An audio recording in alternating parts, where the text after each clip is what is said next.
Between July and August 2022, my colleague informed me that he received a call from the captain who's a member of DPCI, commonly known as the Hawks, who had informed him that there was a man who witnessed an individual being killed by Prakpan police and wanted to come forward to give me the information.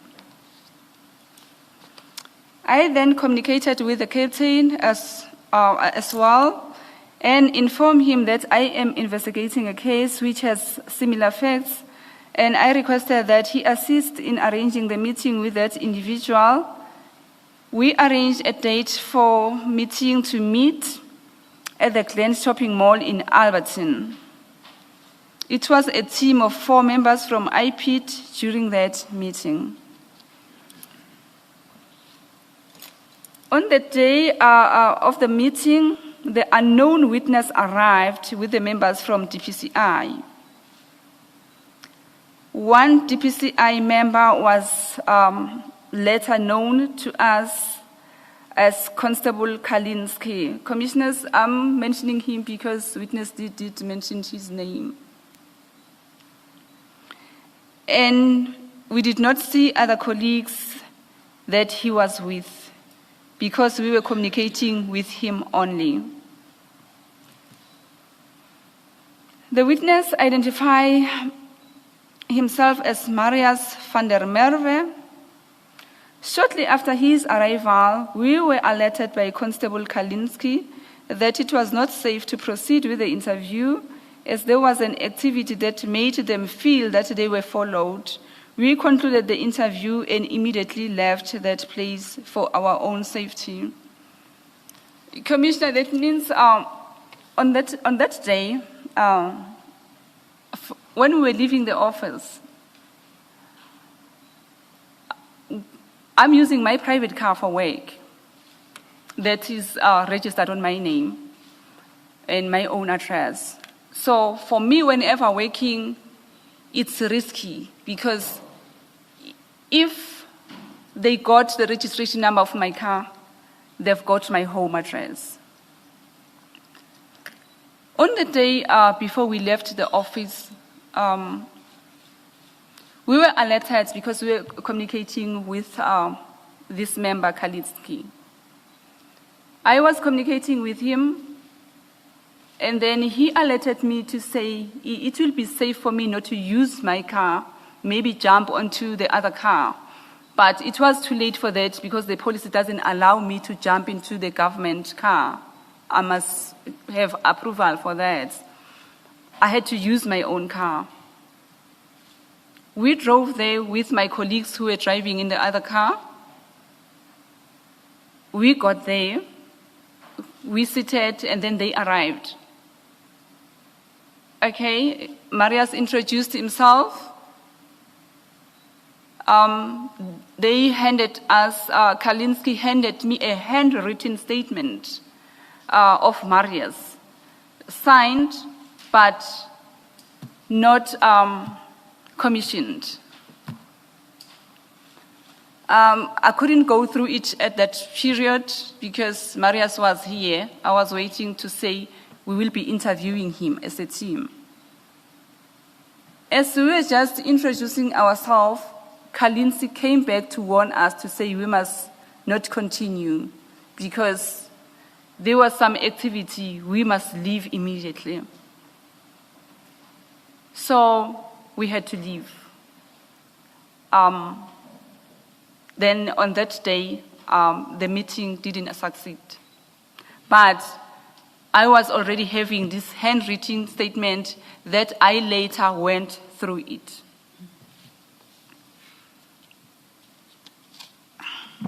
Please continue. Okay.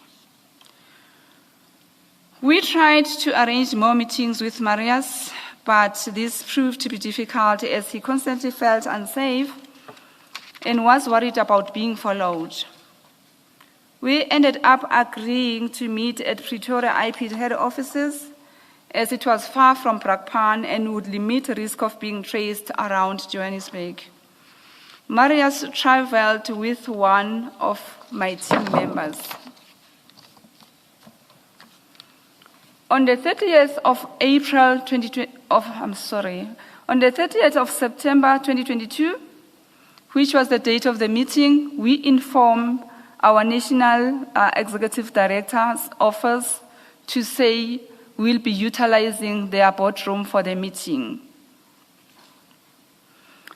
because we'll be interviewing a witness that was involved in the crime that was committed by the police officers. The relevant arrangements were made and the meeting carried out at one of the boardrooms in head office. At the meeting, it was myself and the team.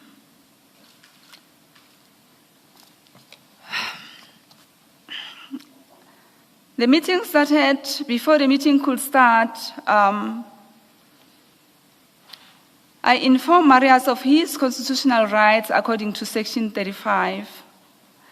I further explained to him that by relating his version of events in a commission of a crime, he is doing it out of his own free will. I further explained to him that for him coming out with information that he alleges he witnessed the commission of the crime in his presence will not immune him from being a suspect that can be later arrested and charged for the same crime. He admitted that he understands and he wishes to proceed with the statement, and he wants to give statement under oath, and the interview continued.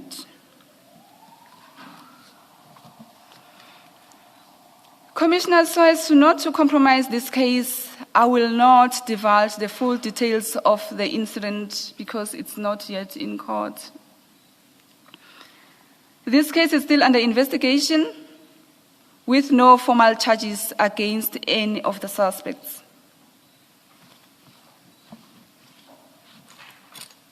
During the meeting, he told us about an incident which occurred on 14 April 2022 at around 9, wherein an unknown African male was murdered by police officers and another male was murdered by police officers and another male known to him. He later dumped his body at Spaarwater Dam. On this paragraph, Marius explained as to how this crime was committed, as he was explaining to the commission. But some few facts that he never mentioned to us that came out here.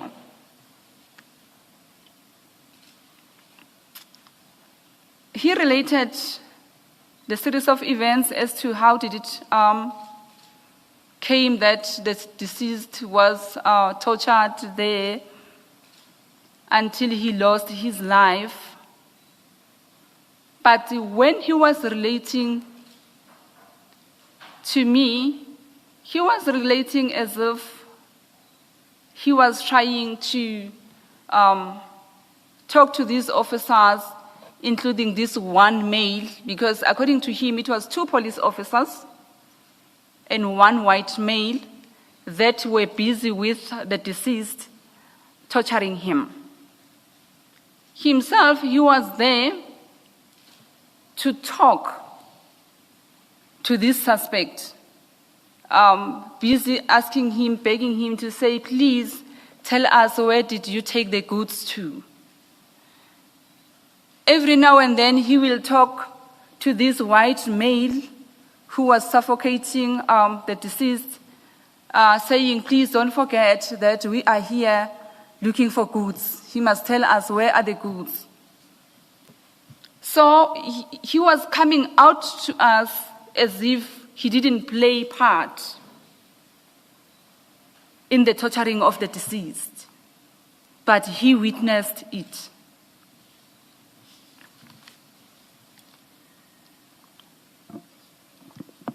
We are now at your paragraph 44. Marius provided the details of the incident in his statement that he later went through it in the presence of the team. He confirmed that the statement was true reflection of what he has related, and he placed his signature in our presence and dated the 30th of September 2022, where it was obtained.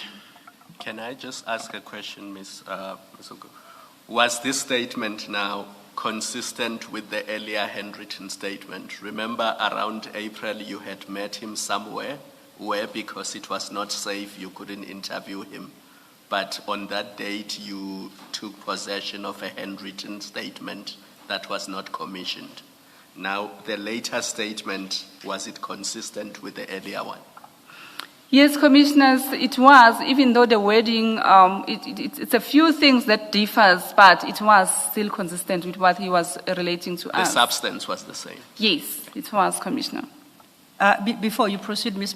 Masuku, Commissioner Khumalo, I think just to correct something, her testimony is that the handwritten statement, I think, was obtained between July and August, as she states, at paragraph 34. You said April.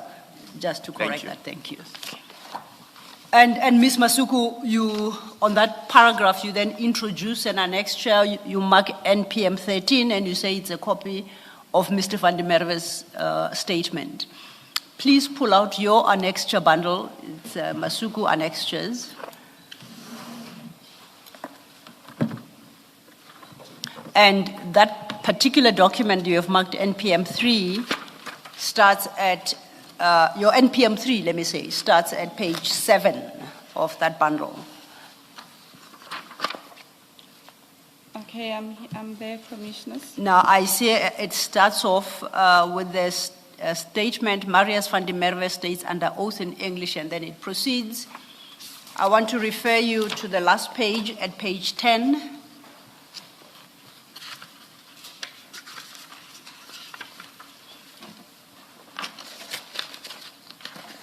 You had indicated that the earlier handwritten statement was not commissioned. And looking at this statement and what you stated, paragraph 44, is this the commission statement that then Mr. van der Merwe officially gave to you? That's correct, Commissioners. Thank you. Is there anything in particular in this statement, without, of course, divulging all its full details, that you would like to highlight? Or you may do so later if you so choose. Okay, Commissioners, even though I will highlight that later, but what I can say now is maybe the question might come because this case has been out ever since this commission of inquiry started. A lot of inquiries were received to my office, and mostly they will be relating to say, if Marius came out that earlier, which is 2022, that's long ago, why were these other suspects not arrested? Because Marius did mention them in the commission of that crime. I will get to that because Marius gave statement under oath. And when he was giving the statement, as I explained to say, I read him his rights so that he understands as to where is he putting himself to. There is no promise that as an investigating officer I can make to say, later you will be a state witness under Section 204 as it has been mentioned. On the day when I took down his statement, I never mentioned that. Hence, I explained to him to say, whatever that you're saying now, you may later be charged together with these other people. You are not immune to the commission of that crime. On the 22nd of November 2022, the crime scene was reconstructed. Mr. Marius van der Merwe was guiding and pointing out the crime scene to the investigator. The crime scene reconstruction photos were taken by a photographer from the Springs Local Criminal Record Center, who later compiled the photo album regarding that. The photo album is attached on the case docket. Now, the reason for reconstruction of the scene, we had now to do the whole investigation, even though sometimes we'll be reversing back. That is why yesterday I was saying if this matter had been reported on time to IPID, it was going to save time to finalize our investigation. But now, because we have to do things later, I had to make sure to say, I must close the gaps. Sorry, can you please explain that? You said it yesterday as well. The reality is that you got to know of this I shouldn't even say the very following day, because this was 14 and 15. So you got to know of it during the day on the 15th. So yes, the police attended to the crime scene and you were not involved, but still, it's the very same day, as it were, or part of the day or days on which this occurred. It's the 15th, the very following day, or the same day, because, as I say, part of it is the 15th. Can you explain this loss of time? Because you say, had you been notified earlier, the investigation would have been finalized much, much earlier. Loss of time is quite minimal. Can you explain this? Commissioner, I think maybe if I did mention it like that, but I don't remember because it did not the sequence of events. I get to know about the case after the deceased was buried. It was weeks later after the incident, not on the 15th. It's the police who got to know on the 15th of April, not my office. And if perhaps I may assist the commissioners, she started paragraph 16, which is how she became aware of the incident. There's no specific date granted given there, but it's the month. And then she just explained the circumstances. Oh, all right. I guess I got confused. My apologies. No problem, I thought you also got to hear about it on the 15th. Yes, it's the SAPS. The day, the fisherman's day, as it were. Yes, Commissioner. It was the fishermen and the SAPS because they recovered the body. So they knew it. That is why I'm saying they knew earlier. It was just hours after it happened. Are you able to tell then after how long it was when you got to know from the 15th? Commissioner, I can estimate, because it was after the funeral, I will say 2 weeks later. It was after he was buried, because when I was talking to them, they were saying, no, we buried him. So then me visiting them, maybe it was towards end of April, beginning of May. But unfortunately, I don't have the exact date. Yes. Can you, okay, fine, now I have the correct facts, but can you still explain, would it have been a matter of weeks? Was it more than a month? Are you not able to tell? But if you are able to tell and say it was a matter of weeks, I will still go back to my question. And I just want to understand the loss of time that resulted in the investigation taking as much as it did, taking as long as it did? Commissioner, let me estimate at plus minus 3 weeks after the death. Yes. So going back to the Commissioner's question to say, was it time lost if I got it after 2 or 3 weeks? Yes. Even if I got it after 2 days, there was already time lost. Because for me, I need to be at that scene before the body can be collected. I need to be able to investigate whatever that might help me on that scene before the scene is being contaminated. So for me, if I get it after 2 days, it's too late for me. The investigation will go like this case now.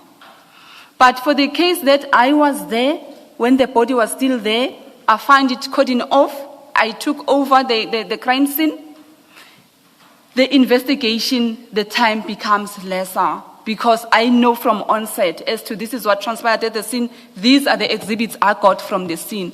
But now here, I had to recreate the evidence on this matter. That is the reason I'm saying it was too late. Even if it was a day or two, as long as the scene was no longer there, it was too late. Thank you, thank you. If perhaps, and for clarity, I may follow up on that and retrace very briefly your steps from yesterday's testimony. You testified yesterday about the matter initially being registered as an inquest at the Duduza police station. My question, as an inquest, would you have authority to investigate it as IPID? Commissioners, yes. We do have cases at IPT that come registered as inquest. Yes. Like, for an example, most of the cases when there was a shootout between the suspects and the police, and then there is evidence that really this deceased person was shooting at the police. The SAPS doesn't register murder against the police. They will register an inquest case. Even though we're investigating it, but it will be registered on case as inquest. But we will take over the investigation to take it to the decision. Then if it goes to NPA, then they turn it to say, no, somebody must be charged. We go back to the station to say, we are changing this case from inquest to murder because we are charging criminally. Yes, we do investigate inquest. If there was still involvement of the police in this, but the death was not determined, maybe the doctor is saying, because there are no injuries. For an example, let's say he was tortured. Okay, I think for the commissioners, it's very important to explain those. As if we go back to Marius van der Merwe's version, he was not assaulted, he was tortured. So possibly he was not sustained injury that we can see, the visible injury, and died through suffocation. The police found him, he doesn't have injuries. He goes to the mortuary, postmortem is done. The doctor says, I can't determine anything here. Then the doctor says natural causes. But still, because there is a witness that is saying there were police officers when he went missing here, I was going to still investigate it so that we can exonerate the police officers to the family to say, yes, they were there, but they didn't kill him. This is the proof as to how did it came about that he was found dead here. Then after that investigation has been done, then we take the docket back to the SAPS.